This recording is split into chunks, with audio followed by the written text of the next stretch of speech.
આજે ગુજરાત વિધાનસભામાં જે વિપક્ષના 4 ધારાસભ્ય છે એમણે ત્યાં વિપક્ષના લોકો અને વિપક્ષના ધારાસભ્યોએ ત્યાં આદિવાસીને ગેરમાર્ગે દોરવાનો પ્રયાસ કર્યો અને વેલમાં પણ એમણે ધમાલ કરી હતી. એના લીધે એમને 1 દિવસ માટે વિધાનસભામાંથી એમને સસ્પેન્ડ પણ કર્યા છે. પણ સાચી વાત એ છે કે ભારતીય જનતા પાર્ટી હંમેશા આદિવાસી સાથે રહ્યા છે. ત્યારે અમારા સ્ટુડન્ટ્સની વાત હોય કે અમારા આદિવાસી લોકોની વાત હોય, સૌથી મહત્વની વાત છે કે જે કોંગ્રેસ અને આમ આદમી પાર્ટી છે જે હંમેશાથી આદિવાસીઓનો વિરોધી જ રહી છે.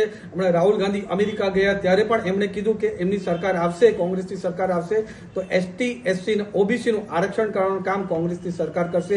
એ રીતે જ અરવિંદ કેજરીવાલે થોડા વર્ષો પહેલા એમણે વિડીયો પર અધિકૃત બયાન આપ્યું હતું કે આદિવાસી હોય કે એસસી હોય કે ઓબીસી એને એક જ વાર આરક્ષણ મળવું જોઈએ, એમના પરિવારમાં બીજી વાર આરક્ષણ ના મળવું જોઈએ, એમનું બયાન હતું. અને બીજું એમણે બયાન આપ્યું હતું કે એસટી, એસસી અને ઓબીસીમાં આવક મર્યાદા પણ આવી જોઈએ. એટલે એક આવક મર્યાદા પછી કોઈ વધારે કમાતું હોય એમને આરક્ષણ ના મળવું જોઈએ એવું અરવિંદ કેજરીવાલે ઓન રેકોર્ડ કહ્યું હતું. એના માટે રાહુલ ગાંધી પોતે દિલ્હી વિધાનસભાનું જ્યારે ઇલેક્શન હતું ત્યારે અરવિંદ કેજરીવાલને આ મુદ્દે એમણે પણ એટેક કર્યું હતું. તો જ્યારે બંને પાર્ટી કોંગ્રેસ અને આમ આદમી પાર્ટી આદિવાસી, એસટી અને ઓબીસીના આટલા વિરોધી છે તો કયા મોડે જે ભારતીય જનતા પાર્ટી હંમેશા આદિવાસીઓ માટે કામ કરે છે. અટલ બિહારી વાજપેયીજીએ અલગથી આદિવાસી મંત્રાલયનું ગઠન કર્યું, એસસી એસટી કમિશનનું મંત્રાલયનું કમિશન અલગ બનાવ્યું. એ રીતે નરેન્દ્ર મોદી સાહેબ પણ હજારો કરોડ અને પ્રધાનમંત્રી બન્યા પછી લાખો કરોડનું બજેટ આપણા આદિવાસી સમાજ માટે જ ખાસ કરીને આપ્યું છે.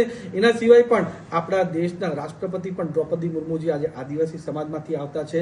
એ રીતે ભગવાન બિરસા મુંડાજીની જે જન્મ જયંતિ છે એ પણ એમની જનજાતિ ગૌરવ દિવસ, જનજાતિ ગૌરવ વર્ષ તરીકે ડિક્લેર કરીને કામ કરીએ છીએ. અને એના સિવાય પણ આદિવાસી સમાજનું સશક્તિકરણ કરવા, અમારી આદિવાસી સમાજની જે સંસ્કૃતિ છે એ બચાવવા માટે હંમેશા ભારતીય જનતા પાર્ટી પ્રયાસ કરી છે. અને હંમેશા કોંગ્રેસ ને આમ આદમી પાર્ટી ખાલી વિરોધની રાજનીતિ કરે છે, આંદોલનની રાજનીતિ કરે છે.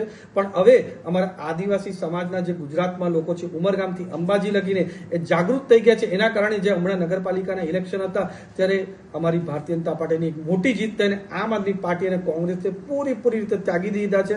હમણાં 27માંથી 24 ભારતીય જનતા પાર્ટીની વિધાનસભામાં સીટ આવે. તમને ગેરંટી સાથે કહું છું કે આ જ રીતની વિરોધની રાજનીતિ કરશે ને અમે વિકાસની રાજનીતિ કરશું. ભાજપ વિકાસની રાજનીતિ કરશું. એનાથી આ 2027માં અમારા 27માંથી 27 ભારતીય જનતા પાર્ટીના જ આદિવાસી પણ ધારાસભ્ય આવશે. ધન્યવાદ.